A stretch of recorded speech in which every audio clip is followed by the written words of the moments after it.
Yo, what's up guys, Andre here, welcome to another video. So, as you can see, I'm playing some Seraph. So, this list is not mine. I actually got it / stole it from Pancake Reaper. So, I really liked what he was doing with this list, so I figured I'd go ahead and try it out. Now, obviously, since I am playing on ladder, and I'm not, playing not on ladder, or sorry, so I'm playing on ladder and not like in a tournament setting, you would probably go ahead and cut the Odin for something else.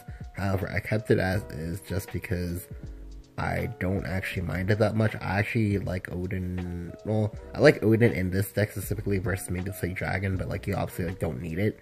I also like it versus Nep a little bit, but Nep is already a favorite matchup as well. So I really just kept it just because like it's my 40th card, and I'm fine with that as having that be my 40th card. I'll be talking about what I'll be talking about what a 40th card is in another video. But yeah, so let me just go ahead and hop into the game. So I only played one game just because I had to do this for a daily, and initially I didn't even want to record this video, but like this video was it was something basically. So this is, oh nice, see, we even get the seraph for the loading page. Anyway, but seraph is one of the decks I actually really like playing a lot of, except you don't ever see me playing it just because I usually just like playing Dragon more, which is the case for a lot of the decks I play. So he's Masters, and I can safely assume that most likely because he's on Rune.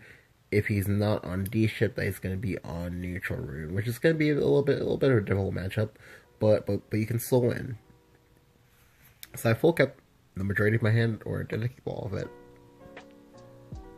Okay, yeah, I full kept my hand. Although you should have tossed back the healing prayer. I just decided to keep it just because I was fine with it as it was, and I felt that like, okay, well, if I get a tribunal, I can just like go ahead and do some like spicy stuff, like go ahead and go tribunal, and then pop the final part on like 6 if I like don't see a Thanos. Anyway. So I have Snow White, I also have Heavenly Hound. I'm playing Snow White because Snow White is actually really, really good in Seraph, just because like it lets you do some pretty interesting things. Now I know a lot of people don't like it, so if you don't like it, you can go ahead and cut it for something else. I don't know what you would cut it for. Maybe you would cut it for like a Unic or something like that if this deck isn't playing it. Anyway, here when he goes Mysterian Grimoire, I now know that he. Right, so I touched on this a little bit in another video, but there are certain tells for like identifying a deck, and this is one of them. Like he just played Mysterian Grimoire, so I now know he's Saha neutral Rune. So the neutral Rune that caps out at say Zeus and Bahamut and plays Israel and all that stuff. So basically, I'm basically versus Dragon, except he has the ability to play like a lot of small units that can annoy the crap out of me. But this is so winnable, just because, like, if you go in versus Dragon, you should obviously be able to win versus a Dragon lookalike. So here, when he does, yeah, so here, I go ahead and I just trade to get my Snow White to evolve itself, and then I go ahead and play out Heavenly Hound.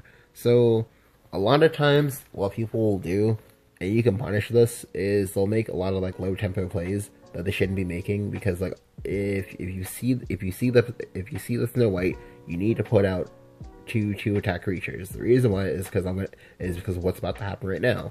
He doesn't do it, so now I get to go Heavenly Hound, and now I get to trade into his 1/2. So if he doesn't have Angel of the Word here, he's in a very, very bad spot. And he would like to play Alice, but now he can't. Or if he does, he has to trade. If he doesn't trade, he's gonna get punished by Cudgel. And here he goes for the Alice and doesn't trade. So now he's about to get back. Now he's about to get blasted out of this game, because now I'm about to go Cudgel, about to Eva this Cudgel, banish the Unica, trade into Alice, go ahead and smack him for 4. So you know you're losing when a control combo deck that usually doesn't care about your HP total suddenly has 3 creatures on the board, and one of them has a massive taunt. So here, he goes second now, so I'm like, okay, this is delicious. Like, you don't have a one-drop about to blow you out this game with this tribunal. Like, and I was like savoring it. I was it was interesting. But he does have the Goblin. The Goblin does save his life and keep him in this game. because the goblin did catch an Alice, or sorry, it did catch both. Yeah, it caught both Alice buffs, so now I can't even banish it, and now it's gonna be awkward for me. But this is fine. So now I just go ahead and I just trade into. I'm just gonna trade into the goblin, and I just go ahead and go scripture. Or not scripture. I go tribunal into sacred plea. I get to smack him in the face again. And this is nice. I have the board. He's most likely not going to evo into this, which is fine. We can abuse that. But here, he goes Angel of the Word. This Angel of the Word is a 4/4. And then he plays another Mysterian Grimoire. So he's not losing cards. I'm actually losing cards for now. But I can recover.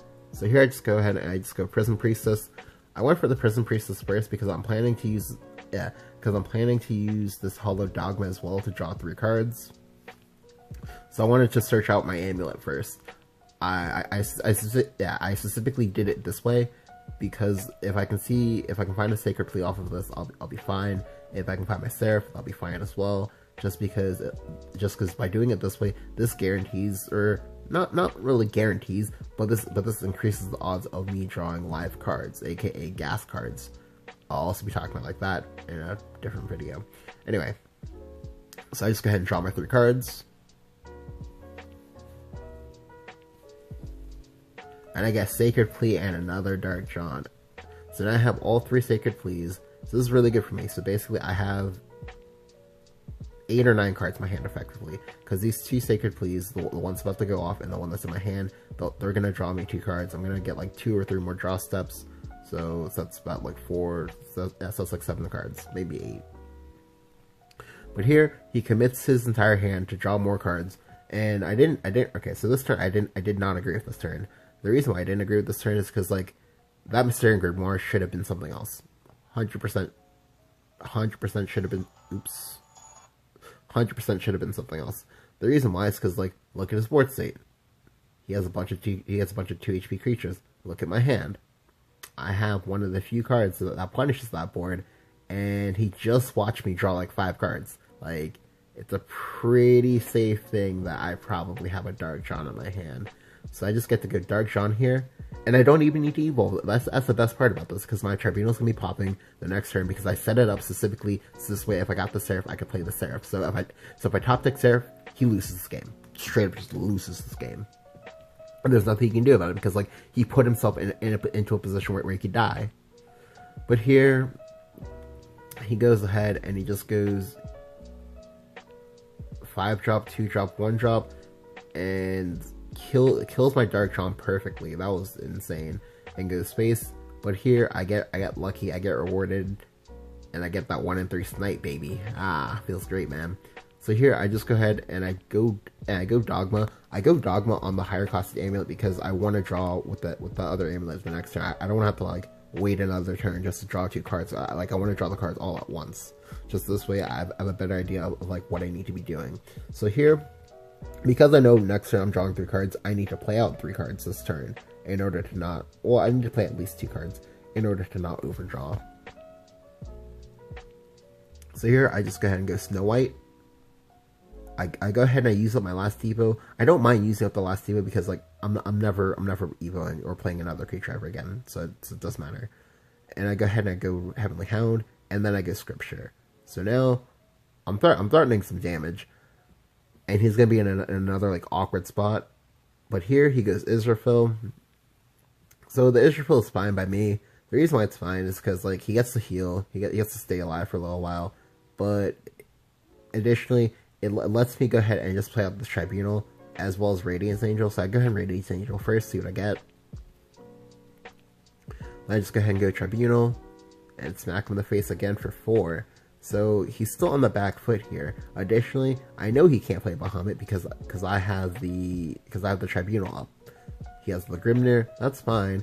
Grimnir no longer does face damage, and because it doesn't do face damage, like he's still on the back foot. It doesn't look like he's on the back foot, but he's on the back foot. The reason why, and let me get him pause here. The reason why he's on the back foot is because look at my deck. I have 16 cards left in my deck because it's 16 because I'm about to draw.